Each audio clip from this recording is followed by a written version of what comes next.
Rewmi 24 TV. mënut a ñàkk wax parce que ñooñu di wax loolu yëpp surtout sunu waajoo ji di seen Abdou Bara Dolly vraiment foog naa ne bu xooloon sant am na yoo xam ne du ci dugg di ko wax ndax yàlla ñu tiim xam na li ñuy wax yëpp moom ci wàllu boppam xam nga ne dara benn yoon la fa dem benn yoon lañ ci histoire ci kanamu avocat te lañ ko wax man du ma ko nettali mais bu Ousmane génnee dina ko nettali boppam mais ci gàttal xam naa ne teg nañ ko ànd dégg naa nag mu naan ay talaata ba Ousmane d'accord mais Ousmane lan la koy day lan koo xam ne yow boo yeewoo rek wax nga gis wax nga ñàkk gis wax kee kooku lan lañ koy day muy moom muy ñeneen ñoo xam ne tamit dañuy war di wax naan dem naa ko gis naa ko paas naa ko téléphone mais daal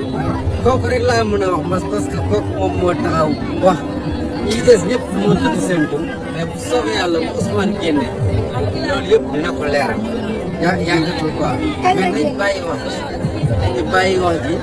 ndax boo jàppee ne nit ki mu nekk buy wax du la dégg buy wax booy wax du la dégg booy wax du la tontu kon li ngay wax yëpp dalaa neex rek ngay wax mais li ñuy wax yëpp dara amu ci te dama ciy profité di wax surtout que fan yi li ñuy alimenté dañu xam ne léegi Pastef dafa am maturité léegi parti bi dañoo miir boogum jëpp lañ ñëpp mën nañ ne président kon bu ñu toog yow waxee ay Sonko Diomaye ay kii nee na dañuy dialogue kii nee na duñu dialogue xam nga loolu ay waxi dof la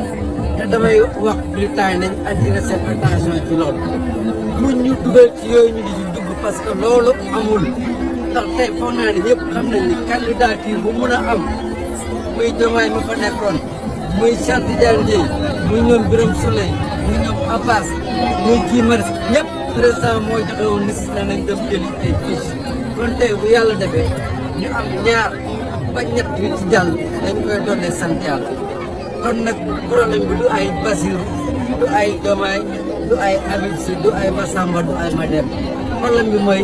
dañuy wax ak Macky Sall mu respecté datu élection bi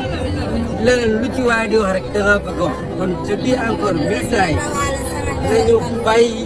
dañuy ñiiroo ak ŋaayoo dañu nekk responsable yooyu pouvoir bi dañ ko xamee woon muy nekk ci ay quartier di jotoo xaalis di warante di luye ay Ndiaga Ndiaye di ko sur facture fii nag comme loolu amul bu ñu xaar ba tey ñu bëgg a alimenter polémique bi amul tey amul ëllëg te niñ koy waxee nii neexul président neexul Bassirou man mi leen koy wax lu leer laa wax parce que du ma toog ñaari fan te gisuma Bassirou gisuma président loolu daal la wax nga ko wax nga sa biir wax nga ne moom kalagul mais beneen affaire wax nga ne bu président bu génnee ndax génn boobu ci libération lay aju wala ci amnistie. non xam nga génn bi moom foog naa ni ci justice la mun a aju dégg na nag borom dëkk bi di wax naan waaw njiitu réew mi. njiitu réew mi waaw mooy borom dëkk bi parce que non léegi dootul njiitu réew léegi borom dëkk la parce que léegi day mel ni royaume lañ nekk ndax bu fekkee ni loi yeeg règlement yeeg texte yi respecté dara mais loolu dootul njiitu réew lan kay borom réew parce que tey bu ko neexee tey mu ne ko di kenn du na la boo armée bi ñu fanaane tiire ba bët set donc loolu bu toogee naan nañu def ay liberté provisoire xam nga loolu waxi caaxaan la parce que li Ousmane di wax laa leen di wax Ousmane nee na dossier bi ñoom seen dossier la ñoo wax ba dugal ko ko ñoom ñooy wax ba génne ko